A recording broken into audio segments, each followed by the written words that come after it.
Hoje nós estamos iniciando uma nova série de estudos que vai durar aí, provavelmente um ano aí, eu acredito. Vamos começar a meditar no livro de Atos dos Apóstolos.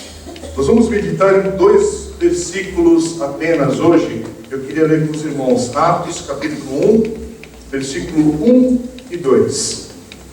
Diz assim: em meu livro anterior, Teófilo, escrevi a respeito de tudo que Jesus começou a fazer e a ensinar, até o dia em que ele foi elevado aos céus, depois de ter dado instruções por meio do Espírito Santo aos apóstolos que havia escolhido. Amém. Agora, em junho, nós celebramos 8 anos na comuna aqui, na nossa comunidade batista aqui em Santo André. 8 anos que a gente celebrou, termos iniciado essa igreja, outros irmãos e o grupo que nós temos aqui hoje. Nesse momento, a gente se alegra muito com a história da nossa comunidade, mas a gente precisa fazer uma correção sobre esse aviso, sobre essa questão dos nossos 8 anos. Porque, lógico que a nossa convenção social hoje, de grupo, a gente fala, temos 8 anos de idade como igreja aqui, a comuna. Mas se a gente for querer ser correto e mais preciso com a questão de como igreja, na verdade a gente já tem 2000 anos e um pouquinho mais. Porque nós somos ligados a essa igreja primitiva aqui, é uma continuação dessa história. Não é separado. Não é que a gente chegou e finalmente estamos com as respostas para a vida e com o formato do cristianismo correto para ser apresentado para os dias de hoje. Já pensou se Santo André dependesse da comuna batista? Né? Aí a doideira que seria, né? Essa galomania evangélica, às vezes ela é meio um negócio meio esquisito. Parece que se aqueles irmãos não tivessem chegado 1960 implantado a igreja, Santo André não seria o mesmo. Misericórdia pensar assim, porque há uma história muito rica, que vai muito antes de nós. Eu sou da década de 70, nasci em 1970, mas me parece que a igreja do Senhor já estava estabelecida. Me parece que antes de eu dar a minha primeira oferta na igreja, dar o meu primeiro dízimo na igreja, esse negócio chamado igreja de Jesus, não negócio no sentido business, né? Mas sabe, a igreja, o Senhor já tinha cumprido sua palavra. E Jesus havia prometido estabelecer a sua igreja, e Ele cumpriu. Então, quando você chegou aqui, esse negócio de evangelho já estava em toda parte. Você já parou para pensar nisso? É novidade para nós, conforme a gente vai crescendo e aprendendo a palavra de Deus, mas a coisa já está aí. E ao olhar para o relato da igreja primitiva, uma outra questão que a gente também olha, porque a gente olha para Atos e fala, uau, agora tem a igreja primitiva aqui. Agora está aqui o povo de Deus reunido. O Espírito Santo, que vai vir nesse momento sobre toda a igreja, e todo um novo momento. Sim, é um novo momento. Sim, é um novo momento. Logo em seguida, a ascensão de Jesus aqui. Sua ressurreição e a ascensão. Que acaba de acontecer no relato ali de Lucas, do Evangelho de Lucas, porque o autor aqui é Lucas dessa carta, desse livro, e é o mesmo autor do Evangelho de Lucas. Mas Deus, muito antes do Velho Testamento, já estava separando um povo chamado seu. Então, quando a gente pensa sobre a igreja, no certo sentido, começa aqui na igreja primitiva, em Atos dos Apóstolos, mas o povo de Deus é anterior a isso, esse momento. É lá atrás, é desde Gênesis. E a história da Bíblia vai se desenvolvendo, vai estar essa narrativa mostrando um povo que Deus chama de seu. Começa lá atrás e está tudo é conectado. Tudo é conectado. Então aqui em Atos dos Apóstolos, sim, a gente tem aqui um relato sobre a igreja primitiva, que tem tudo a ver com a nossa história até hoje, como igreja de Cristo. As pessoas mencionadas nesse livro, a gente tem que ler esse livro pensando que, peraí, são meus irmãos, são minhas irmãs aqui, o meu povo, esse relato. E é por isso que a gente precisa entender que aqui é uma virada, um momento único na história da humanidade, porque tem essa questão que nós não vamos tocar hoje, da vinda do Espírito Santo sobre toda a igreja, e isso vai mudar toda a dinâmica do povo de Deus, a proclamação do Evangelho. E ao lermos esse livro, inclusive semana passada eu falei para os irmãos que estavam aqui presentes, amigos que estavam visitando, eu queria encorajar você mais uma vez sobre isso. Por favor, se você é cristão, discípulo de Jesus, ou um curioso sobre o cristianismo, está aqui um livro que você precisa ler.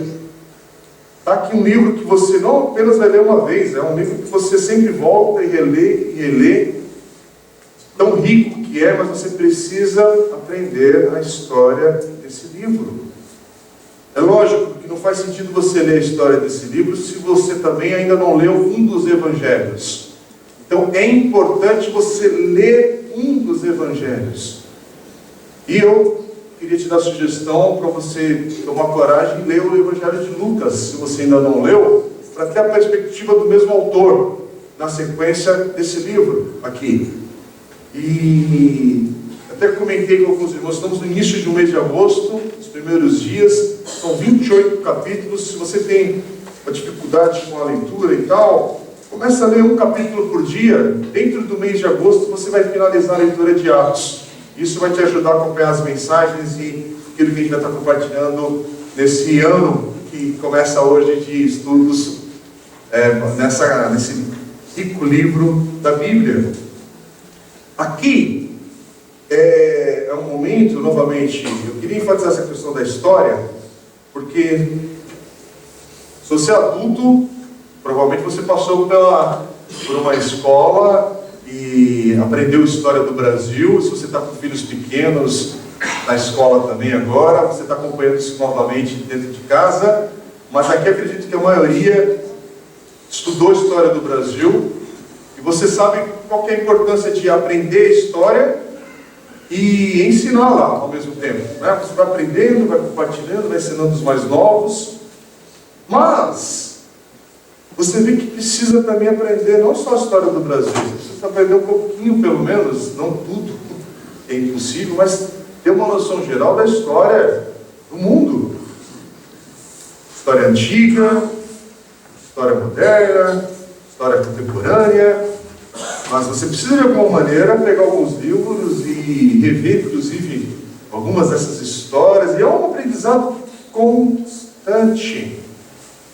É a mesma coisa com a palavra de Deus e com a história da igreja. Chega um momento que, se a gente está vivendo de igreja, de caminhada com o povo de Deus, com os discípulos de Jesus, e você precisa, ainda mais hoje, que é riquíssima as oportunidades que nós temos de aprendizado. Inclusive em outubro, daqui a algumas semanas, a gente vai ter aqui um dos mestres do Novo Testamento aqui, né, Marcão? Marcão fez a ponte para a gente aqui. Vamos receber o pastor Esteban Kirchner, né, que é professor do Seminário Teológico Servo de Cristo. Vamos ter um domingo, manhã e noite, com ele aqui para aprendermos da palavra com mais profundidade, como um estudioso da Bíblia, em que trabalhou numa das traduções da Bíblia no Brasil. Uma oportunidade singular. Para que isso? Porque a gente tem sede de aprender. Que é bom aprender. Que é bom se firmar no conhecimento da palavra de Deus. E é bom conhecermos a história da igreja. Agora, quando a gente fala tudo isso, esse livro de Atos tem uma particularidade, porque a história que está registrada aqui nesse livro, na verdade, está abrangendo um período curto da história. Esse livro aqui trata de uns 30 anos, mais ou menos, de história da igreja. A gente pensa até ter a impressão que é mais, mas não. É um período de, no máximo, 30 anos que está relatado aqui. São 3 décadas, provavelmente entre o ano 33 e 64, após Cristo. E o saudoso pastor britânico, Michael Green, é um pastor que eu conheci na Inglaterra, conheci pelos seus livros também, fantástico, um homem de um humor, era delícia ouvir esse homem pregando. Há vídeos dele no YouTube, se você clicar, e seus livros também são muito irônicos, e ele foi um apologeta que fala, né, da palavra de Deus, um escritor assim, fantástico, evangelista anglicano, e ele faleceu em fevereiro, agora desse ano, de 2019. Ele é autor do livro chamado Evangelismo na Igreja Primitiva, que eu queria te encorajar a ler esse livro, se você ainda não leu. Ele também tem um livro muito conhecido no Brasil, que é Evangelismo através da Igreja Local, além de um livro chamado Espiritualidade no Novo Testamento. E o pastor Mark Green, ele fala assim sobre esse momento de Atos, como história da igreja. Ele fala assim, olha, um novo movimento nasceu.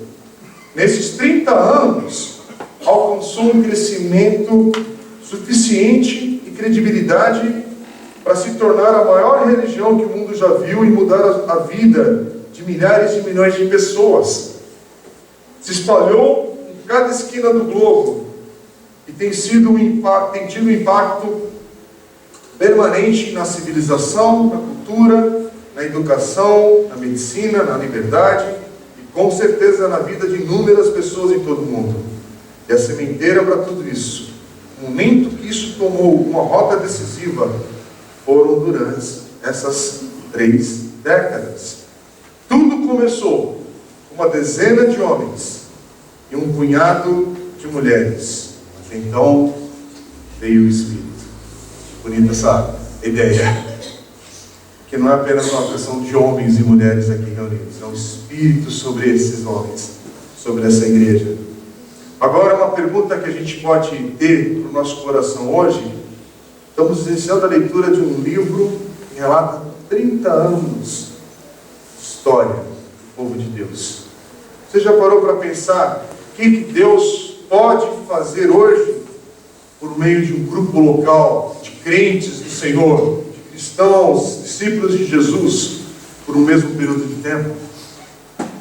A gente está aí hoje, gratidão, por 8 anos na nossa igreja local. Mas o que Deus pode fazer até completarmos 30 anos de igreja? Já pensou que Deus pode fazer tantas coisas no nosso meio a partir da vida de cada um aqui? Então, aproximarmos dessa história, de meditar nesse livro, ao ler Atos dos Apóstolos, a gente precisa ler cada versículo, mas imaginando um coração que fala, Senhor, o Senhor é o Deus que fez tudo isso aqui? O Senhor é o Deus dessa história que está relatada aqui? Então faz novamente, Senhor.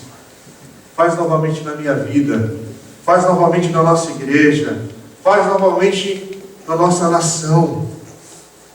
Irmãos, eu fico assim, não sei usar a palavra, estou meio perplexo, não sei qual que é a palavra para usar mesmo, o momento que a gente está vivendo como Brasil.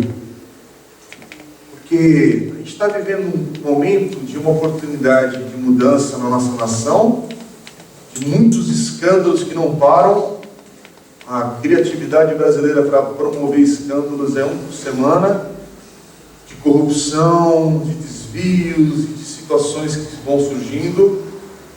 Nós percebemos que o buraco é gravíssimo mesmo onde nós estávamos e estamos. A gente vê que o poder ele corrompe seriamente as pessoas. Está acontecendo muita coisa que a gente tem dificuldade para discernir o que é certo e o que é errado.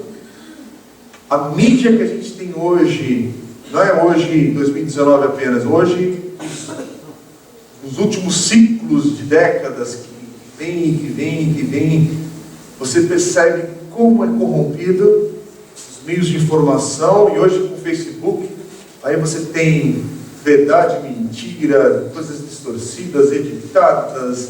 A pessoa lê aquilo que ela quer ler e compreende a notícia da maneira que ela quer compreender, então ela se convence da própria distorção que ela quer comprar para si mesma. Não importa o lado político, o espectro político que você adota, mas você está numa espiral viciante. E não sei se você percebe, todo dia você é bombardeado a pensar no mal. Todo dia você é bombardeado a pensar de uma forma pessimista. Todo dia você é instigado a olhar para alguma coisa e falar que aquilo que você está vivendo, aquilo que você tem, o país que você está, nada te é suficiente. Nada está bom, não tem motivos para louvar, não tem motivos para agradecer. Toda hora tem alguma coisa. Vem uma notícia boa, mas aí tem que vir uma pior. Algo tem que ser fabricado para essa permanente estado que te joga sempre numa insatisfação no coração. Ela é permanente. Permanente. Não sei se você está percebendo que não há uma ruptura na mídia. Se você abrir o teu celular, você já começa a ser bombardeado, desde a manhã até a noite. Aí você vai ligar a televisão. Eu já tive aquele momento que eu tinha prazer de assistir notícia na TV. Era um momento do dia mais gostoso, era assistir jornais na televisão, ouvir. Gostava de assistir mais de um, inclusive, para ver a mesma notícia de outra maneira. Sempre gostei disso. Hoje, para testemunhos em casa, eu passo a semana, e tenho passado a semana, evitando o jornal. Evitando informações, notícias. A única coisa que eu abro é para ver, porque às vezes acontece uma tragédia, uma situação que é urgente, assim, que você pelo menos está ciente daquilo, mas eu tento não ler mais nada. Você é bombardeado nisso, e eu acho engraçado, porque a gente está vivendo dias, e a moçada está aqui, eu queria falar para vocês em particular, vocês estão sendo induzidos a pensar na vida de uma maneira, de um prisma único, né? No Brasil e no mundo todo, e vocês precisam tomar cuidado com isso e sair da caixinha, porque às vezes você está pensando que você tem acesso a informações, você tem acesso a informações distorcidas e de histórias, e eu sou aqui do ABC, nasci aqui, cresci aqui, acompanhei aqui, um monte de coisa, e a gente sabe da podridão por testemunhar em loco, tá? As coisas. Então, assim, eu estou falando isso porque para abrir a cabeça para um monte de coisa, mas não para falar de política. Porque a gente está falando de história aqui da igreja, e aí a gente está na igreja. Eu queria falar assim, em cima de tudo isso que a gente está vendo, nós somos cristãos, nós somos discípulos de Jesus. O que a gente faz? Aqui nós vamos agora meditar numa história que tem uma igreja que está vivendo um caos. Estão vivendo dias, por favor, é muito pior do que a nossa situação daqui. Mas tem um testemunho de vida. A preocupação deles é olhar para a desgraça que está acontecendo aí ao redor e tem o que falar, gente. Sabe o que a gente tem para falar? Esperança em Cristo. Nosso foco é Jesus. Nosso foco é olhar para a corrupção e falar, isso é a vida sem Deus. Isso aqui é a vida sem um temor ao Senhor. É você olhar para pessoas que roubam, pessoas que fazem falcatruas nas suas empresas, pessoas que não têm ética, da saída da porta para lá não tem ética, não tem uma postura decente, pessoas que não têm o respeito ao próximo, pessoas que não têm a mínima de inclinação para ajudar o necessitado, pessoas que ignoram um dia de frio como o de hoje. Se você vê uma criança na rua, no semáforo, você vai pensar que não é com você o problema. E a gente vai parece que a gente está anestesiado com o mal que nos cerca, e é isso que assusta, é que isso não pode tomar a igreja do Senhor. E aí o que eu quero falar nessa manhã, baseado nesse início dessa leitura do texto, é que a gente vai ler aqui esse livro sobre o poder de Deus. Poder de Deus, poder do Espírito Santo. E não pode ser só história. Quando a gente fala sobre o poder de Deus, quando a gente aprende na história o poder de Deus, mas é passado ou é presente? É para impactar nossas vidas hoje, ou é só para ficar no texto bíblico aqui, ficar para casa e permanece o mesmo na semana? É para você que está com um grito no teu coração, você que tem você tem uma angústia no teu coração, com o momento da sociedade, com o momento da tua empresa, com o momento dos teus amigos no trabalho, e faz diferença ou não faz diferença nenhuma? Ou você fica com um monte de ídolos na cabeça, ou um monte de pessoas colocando a esperança em A, B, C, D, ou quando vai ter dinheiro, ou quando vai ter promoção, ou quando vai estar formado, ou quando vai estar casado, ou quando vai estar separando, ou quando o filho vai estar indo para a faculdade, ou quando o filho vai estar morando no exterior, ou quando o filho vai estar voltando para casa. E parece que você tem um monte de coisa, mas não é centrado em Cristo. Parece que o centro da coisa não é a partir de Cristo na vida, a partir do Evangelho, te tomando os valores da vida. E a partir disso, você compartilhar com uma pessoa que Deus coloca do teu lado, uma pessoa que está angustiada, uma pessoa que está aflita. Você que está em Cristo não tem o que compartilhar, porque você está anestesiado. Porque você está aqui na igreja. Está aqui na igreja. Mas anestesiado. Alienado. Porque a gente está falando a palavra de Deus, cantando, proclamando, mas parece que aí na vida real tem conexão. O que eu queria falar para você em amor e em exortação, e isso tem a ver com a minha vida também, é que nós não podemos fazer isso com a palavra de Deus. A gente não pode falar do poder do Espírito Santo de Deus como se estivesse apenas degustando de uma ideia, apreciando uma reflexão aqui, e não tomar esse negócio é para mim, é para a minha vida. Daqui a pouco a gente vai falar sobre ser cheio do Espírito Santo de Deus, não é para o outro, é para a minha vida. Vou falar sobre falar em línguas. Você não se pergunta o que é isso na Bíblia, o que é isso para a tua vida. Falar sobre dons espirituais. E aí você é batizado em Cristo Jesus, caminha numa igreja e ainda não aprendeu sobre dons espirituais.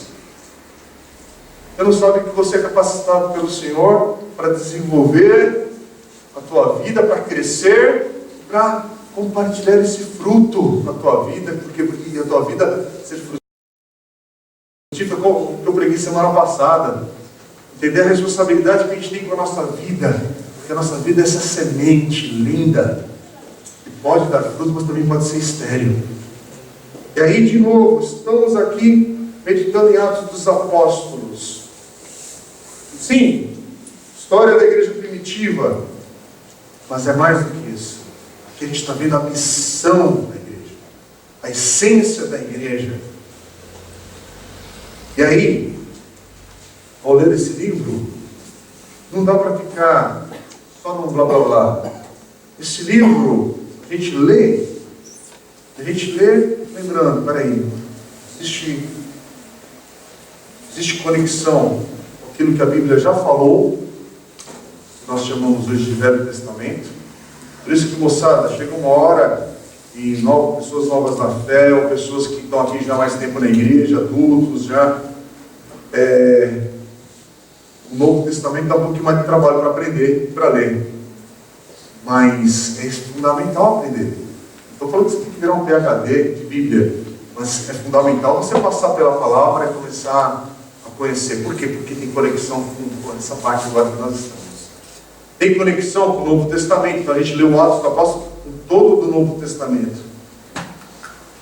Mas o que a gente precisa também tomar cuidado? Deixa eu só falar essa parte introdutória, que hoje é a introdução a esse livro. É só o comecinho. A gente tem que tomar cuidado também com Atos dos Apóstolos, porque assim, a gente vai ler umas coisas bem esquisitas nesse livro, sabia?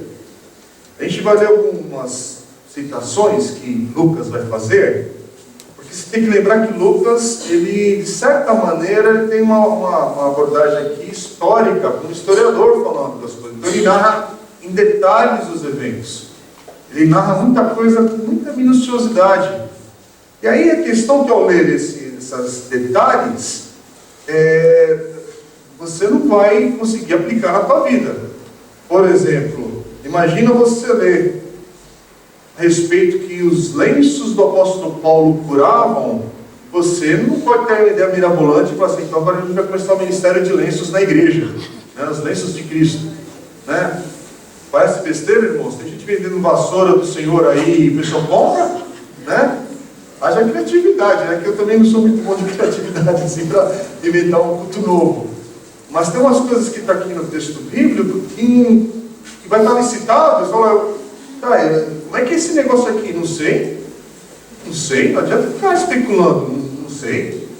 Que a sombra do apóstolo passava e curava. Como é que é isso daí? Agora vamos fazer um teste, vamos no corredor, esperar um dia de sol e ver o que vai acontecer. Não é essa apelação o texto. Mas é para a gente falar assim, uau, que poder é esse de Deus que fazia isso na vida dos apóstolos? Agora, por favor, não pense que tudo que está aqui também era só para o tempo dos apóstolos. Ao ler esse livro aqui, algo continua vivo, esse poder de Deus, que ainda salva, que ainda cura, que ainda liberta. Teu coração, que é um coração duro, muitas vezes não consegue crer nesse poder de Deus. Agora, quando a gente fala tudo isso, gente, sabe por que a gente fala isso, joga para um lado, joga para o outro? Porque parece que depende da tua situação, né? Se o teu problema não é um milagrão, né? Não é uma coisa tão grande assim, porque câncer, né, é um negócio que chama atenção. Agora, dor de cabeça, dor de dente, a gente trata diferente. É lógico que a dimensão é diferente na vida. É lógico que o irmão que está precisando pagar a conta de luz é uma dinâmica no ajudar, o irmão que falhou a empresa é um outro tipo de socorro e a demanda das coisas. Isso de maneira alguma para questionar o poder de Deus, que para uma coisa ele é mais fácil, para outra coisa é menos fácil. A questão não é essa. A questão é só a gente ler o livro e olhar com nosso coração tem que estar borbulhando para falar o seguinte: espera aí, o que é ter uma vida cheia do Espírito Santo? O que é ter um coração que discerne a hora que Deus fala, agora é a hora de você exercer tua fé? E a hora que eu exercer tua fé é aguentar firme um dia que está difícil. O que é exercer a fé? E aqui a gente vai ver a vida de Paulo. E é legal que a gente vê que esse Paulo, ele deu muita dor de cabeça para a igreja antes. E aí depois esse homem é um homem que Deus usa para curar pessoas, para pessoas serem salvas com o evangelho que ele vai proclamar. Ao mesmo tempo tem hora que ele apanha, tem hora que ele foge, tem hora que ele é esperto. Eu fico esperando o guarda vir para dar palavra dele. Então, tem hora que ele foge, tem hora que ele fica, tem hora que ele vai apanhar e ele fala: opa, sou cidadão romano, ele evita. Por quê? Porque ele fala: não, para cada circunstância da vida, deixa, não sou tonto, não é assim. E tem hora que ele vai, e no nome de Jesus, ele exerce a sua fé, e no nome de Jesus ele exerce a fé de uma maneira, de uma dinâmica diferente. É que nem hoje, irmãos. Tem horas que o nosso exercer a fé é protestar, horas exercer a fé é aguentar o tranco, horas exercer a fé é orar por cura, milagres e libertação. Inclusive nós vamos terminar esse culto hoje, ceia do Senhor, orando para os enfermos, orando por algumas circunstâncias aqui. Mas tem hora que, Senhor, abençoa o médico, nós vamos agora levar ele para o hospital, que eu vou fazer esse exame, coloca as tuas mãos nisso. Horas que eu vou no banco, porque chegou a hora que eu preciso conversar com o meu gerente, hora que eu preciso chamar um amigo e falar: cara, eu preciso de orientação na minha vida, você me ajuda? Pode ser a bênção de Deus na minha vida, pode ser você hoje sentado na minha mesa, me orientando, me aconselhando nos meus estudos, me aconselhando na minha vida profissional, nas decisões do vestibular, me orientando sobre postura dentro de casa, como homem, como mulher, como marido, como filho, na educação dos filhos, no planejamento da minha previdência, no planejamento das minhas finanças agora. Mas também pode ser assim: Senhor, eu preciso de um milagre. Meu irmão, coloca um envelope aí, não sei o que, chega uma oferta na tua vida. Temos testemunhos aqui, diversas coisas. Por que é tão diversificado? Porque a vida é essa. A vida é rica demais, ela não segue uma regrinha única e apenas tabela ali, pá, pum, tá tudo tabelado e prossiga. Não. Há o inesperado, há a surpresa, aquilo que nos foge do nosso controle. E aí a gente volta para esse texto, a gente volta para Atos. Eu queria que você focasse nesse livro para entender que aqui há uma mensagem, aqui há um ministério de Deus em ação, aqui há o testemunho da Igreja de Cristo para a gente aprender. É por isso que no versículo 1, se você tiver com a sua Bíblia aberta, o texto aí no telão, fala assim: olha aqui como Lucas começa. Em meu livro anterior, Teófilo. Sabe quem é esse Teófilo? Esse Teófilo, que eu já citei aqui, é o mesmo que ele começa lá em Lucas, capítulo 1, versículo 3.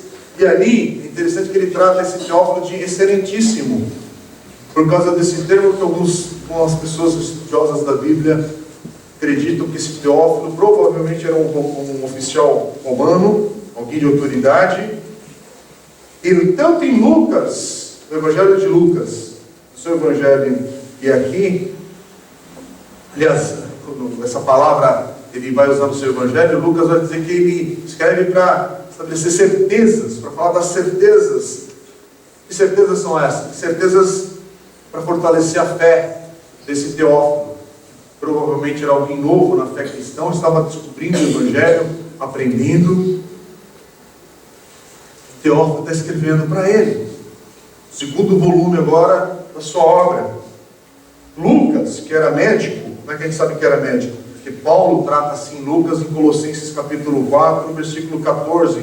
Paulo chama de Lucas o médico amado. Este Lucas provavelmente viajou com Paulo, aliás, viajou com Paulo porque a gente sabe do relato da história de Atos, mas ele viajou muito acompanhando Paulo. Era uma pessoa educada, com recursos, foi um companheiro leal ao apóstolo Paulo, mesmo quando Paulo estava preso. É assim que Paulo vai se encontrar ali no final do livro, e em 2 Timóteo 4,11. Paulo necessitava de cuidados com a sua saúde, porque a gente sabe que ele apoiou demais a sua vida, sofreu circunstâncias terríveis que abalaram ele com a sua saúde, com certeza.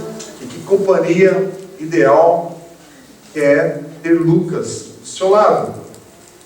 Lucas era um ótimo escritor. A gente percebe isso lendo o Evangelho de Lucas, onde ele tem ali, por exemplo, só no seu Evangelho que a gente lê a história do filho pródigo, a parábola do bom samaritano. Ele tem uma profundidade na sua pesquisa histórica, dos detalhes que eu citei aqui. Lucas viajou e com certeza entrevistando pessoas que tinham andado com Jesus, para poder enriquecer esses detalhes, montar ali a história, as informações. E se você observar, o Evangelho de Lucas e o livro de Atos, eles abrangem, compreendem mais do que todas as cartas de Paulo, em volume de texto e de informação. E com certeza, se Lucas foi companheiro de Paulo, pode ter certeza que ele participou de muitas coisas ali que estão informadas nas cartas de Paulo. Quer dizer, ele participou do Novo Testamento quase todo, gente. É um personagem fantástico. Agora, olha que interessante. Mesmo sendo essa pessoa que Lucas era, ele não fala dele mesmo. Ele mantém uma postura humilde nos seus relatos. Ele se coloca no texto o menor número de vezes possível. Ele não mostra orgulho do seu relacionamento privilegiado com o apóstolo Paulo. Ele não fica entrando em detalhes, em coisas para se colocar ali de uma maneira diferente.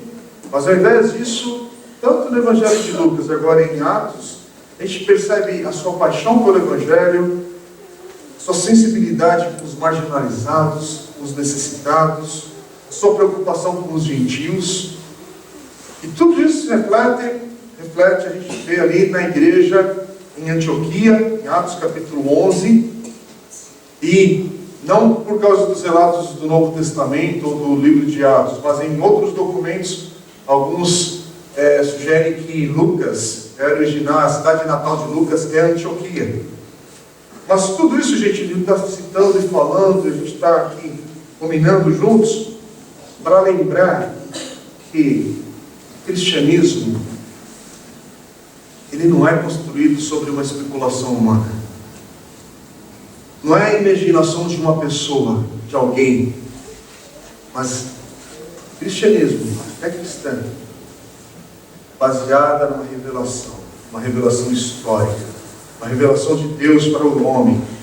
Nós cremos e vemos aqui nos relatos da Bíblia e da história que Jesus, de fato, viveu. Jesus, de fato, ressuscitou. Jesus apareceu para centenas de pessoas, ensinou por 40 dias antes da sua ascensão, que é o que vai começar aqui a entrar nos detalhes. Lucas vai falar e registrar os detalhes acerca de uma vida real do ministério de Jesus.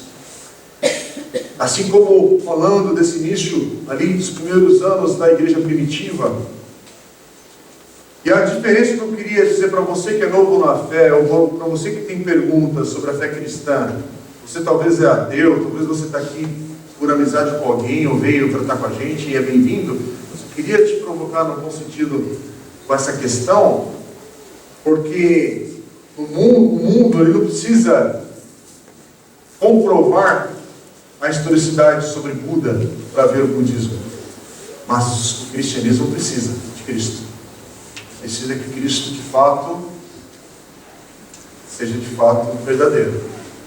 Porque se Cristo for uma ideia, o cristianismo corona todo. Mas se for verdade,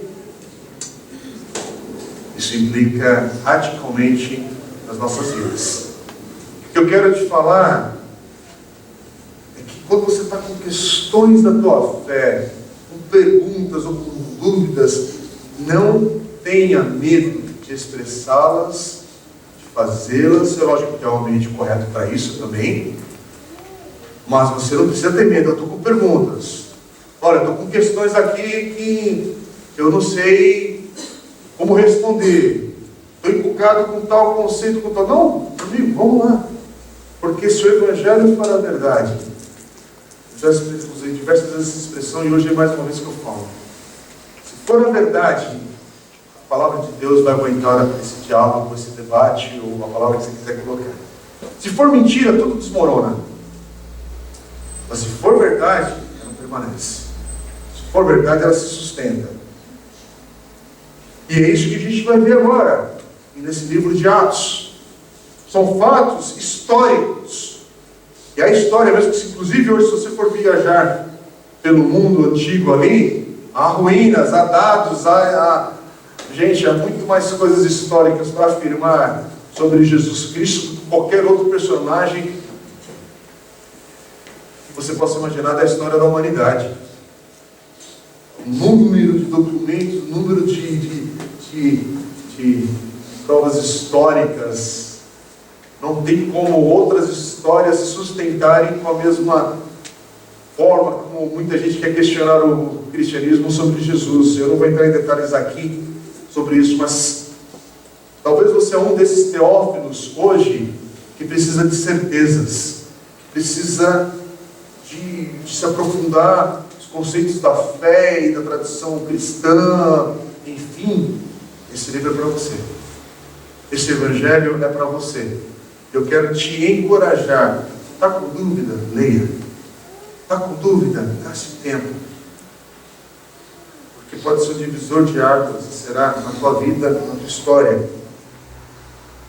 Por isso que em Atos 1:1, Lucas vai começar a dizer assim, que ele escreveu seu Evangelho a respeito, citando o Evangelho de Lucas, né, no início aqui, a respeito de tudo que Jesus começou a fazer e a ensinar. E aí em Atos, agora Lucas escreve sobre a mesma coisa, está falando sobre o ministério de Jesus, que continuou após a sua ascensão, e no versículo 2, que nós lemos no início, ele diz assim, até o dia em que foi elevado ao céu, depois de ter dado instruções por meio do Espírito Santo aos apóstolos que havia escolhido. Interessante, ele cita isso, houve esse dia. Não foi todo mundo em transe espiritual, começou a ver elefantes voadores com asas de anjos. Tomaram um treco lá na ceia, né, e aí ficou todo mundo vendo coisas, letrinhas, né? As nuvens formarem lá céu, né? As nuvens. Não, aqui fala que teve um dia, teve um momento que Jesus subiu aos céus. Está afirmando isso. Você não está falando assim, olha, eu acho que teve um dia. Olha, parece que um dia lá... Não, está falando, houve esse dia. Teve. Por que eu estou fazendo isso? Estou fazendo uma para o pessoal acordar aí, a gente se aquecer, esquentar também, que é bom. Né? Porque, gente, é importante, tem gente que está querendo desconstruir a palavra de Deus para ficar tentando, então, essa página aqui, essa aqui eu acho que é história. Ah, então, tira 12 letras aqui. Eu acho que não, hein? Ó, e não é feito dessa maneira, né? É feito com muito mais sutileza e detalhes e, enfim. E, irmãos, não. E houve esse dia. Aconteceu. O apóstolo está falando, Lucas está falando, está afirmando. Então, eu estou falando assim, a Bíblia afirma isso. Não está abrindo agora. Então, são um monte de gente ao redor desse texto aqui para ficar provando. Será que é histórico? Não, não. O texto fala que é. A palavra de Deus está falando que é. A afirmação vem do texto. Não vem das pessoas ao redor do texto para falar, então isso aqui é e aquilo ali não é. Fica na brincadeira.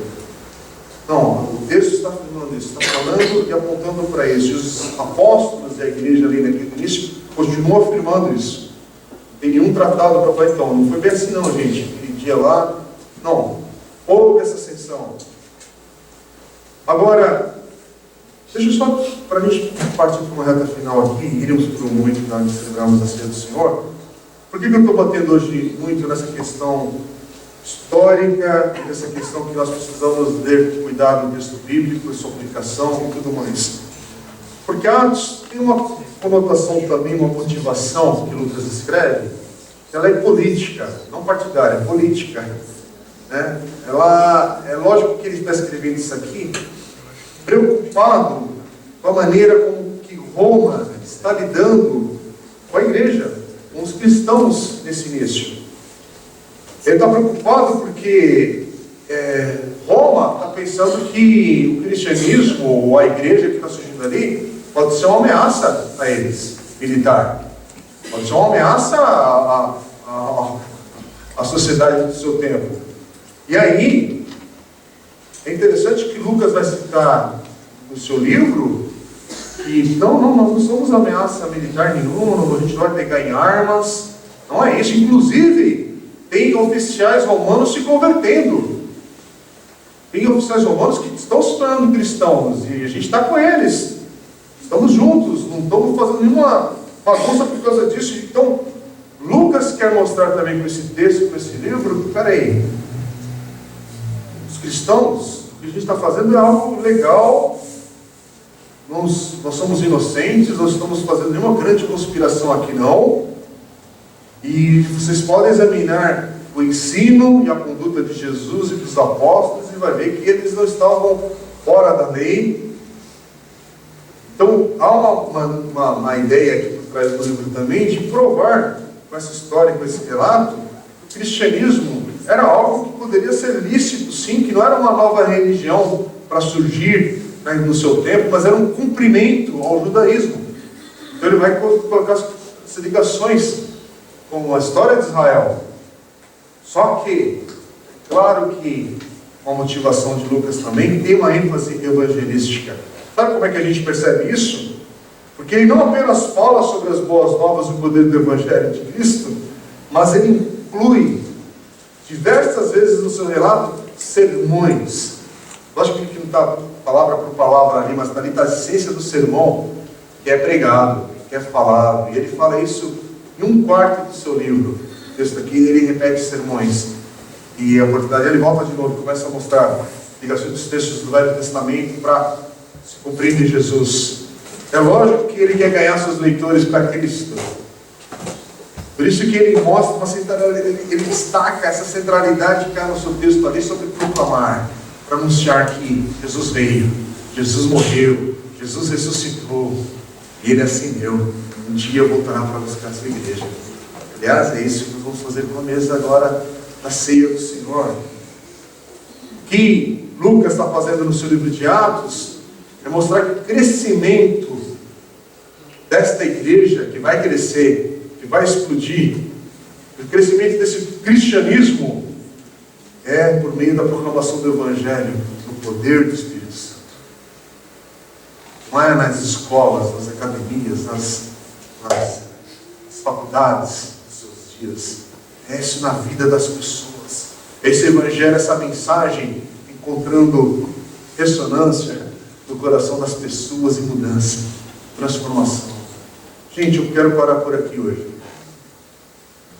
Mas eu quero parar por aqui e eu queria te chamar a atenção uma coisa. Tá? Muito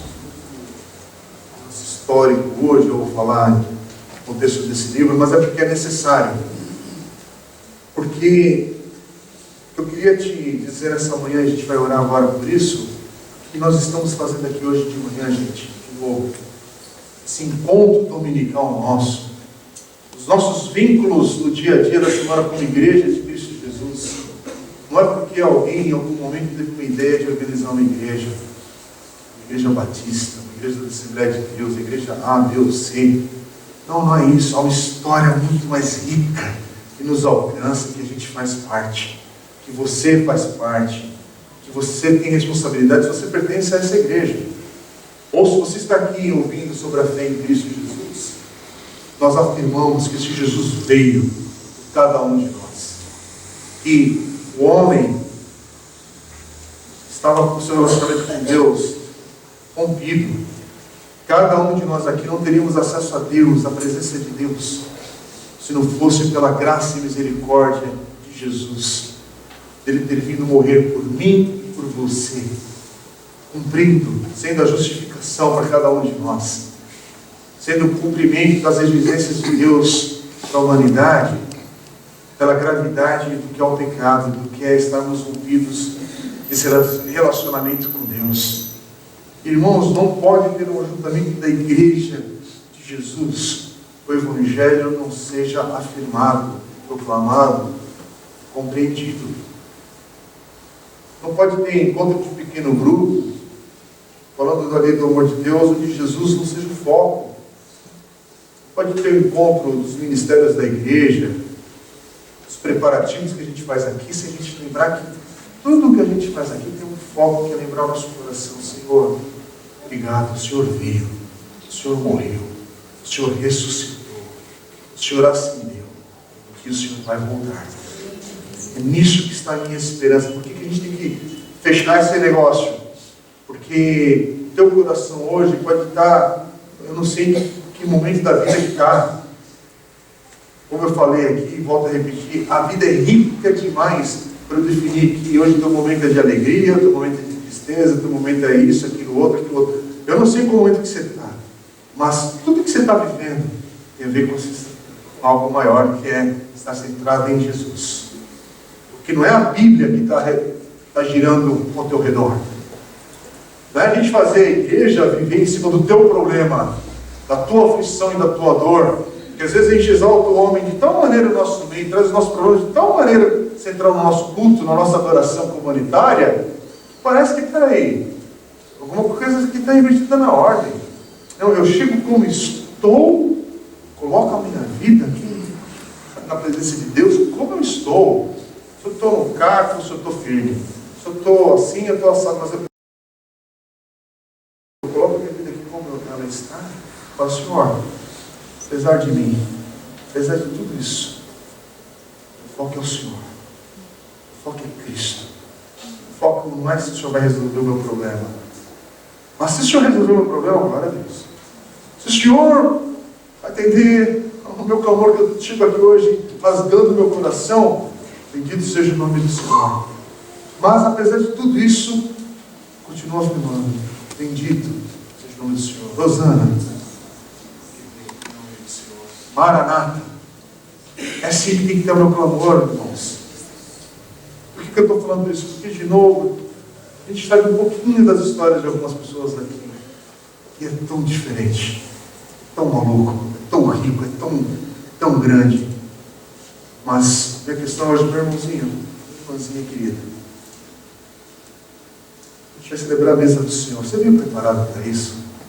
Você veio preparado para entender que a gente vai tocar isso agora, mas lembra, Senhor, e uma ordenança tua, lembrar que o Senhor deu sua vida por mim.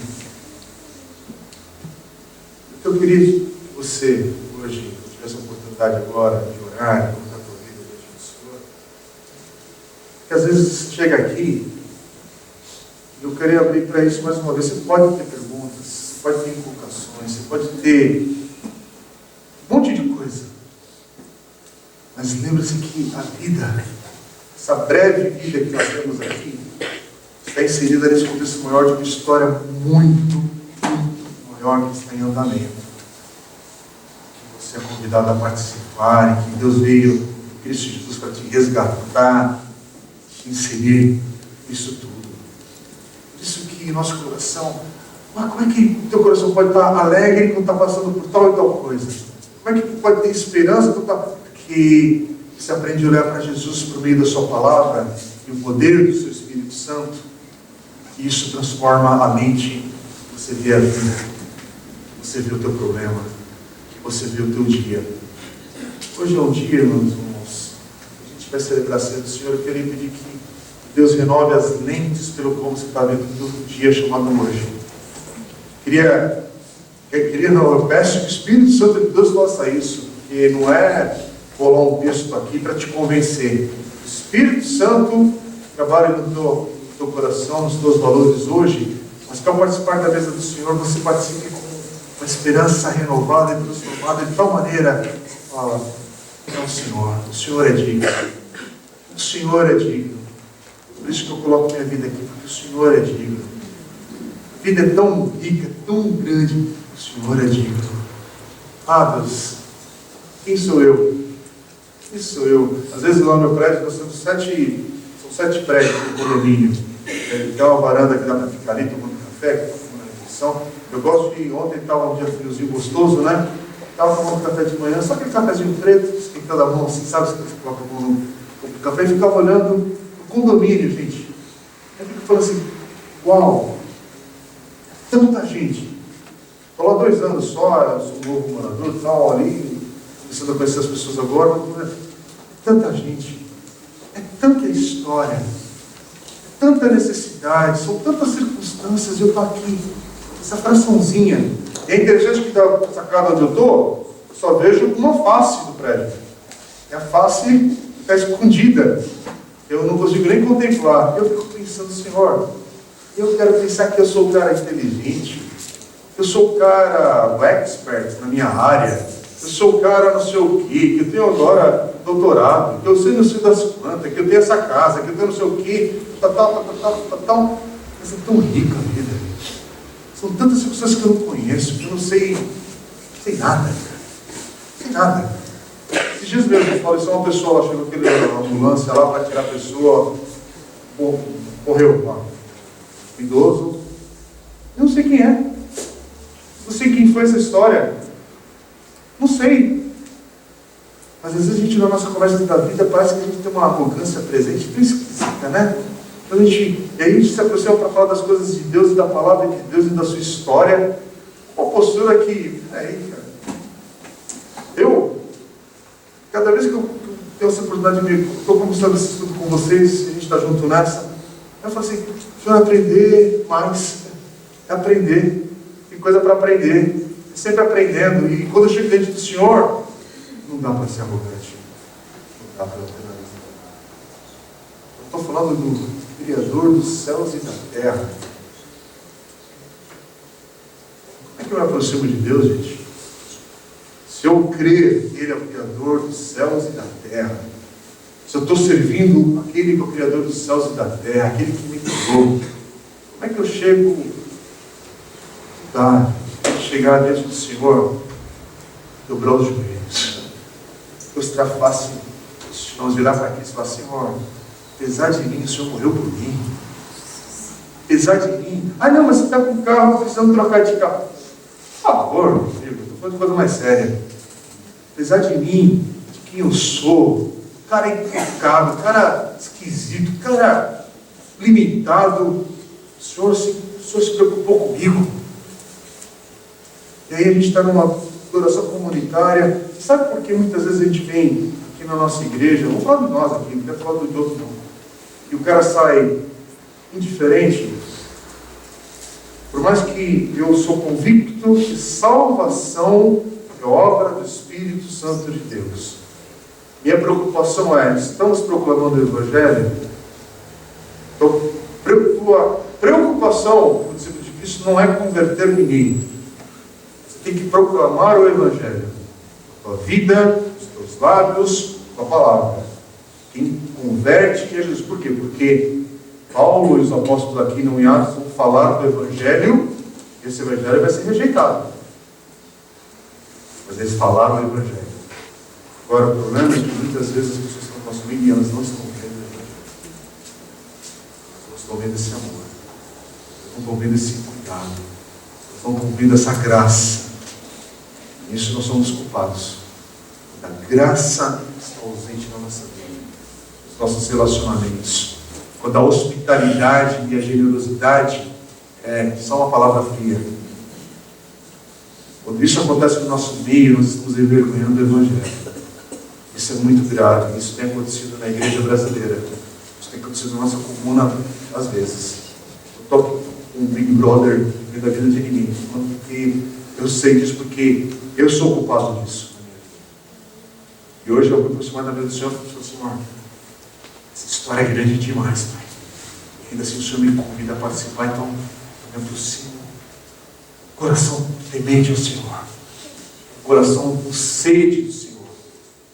Minha pergunta para você é, falou. O coração está com sede de Deus. Agora é da gente clamar. Feche os teus olhos agora, vamos orar.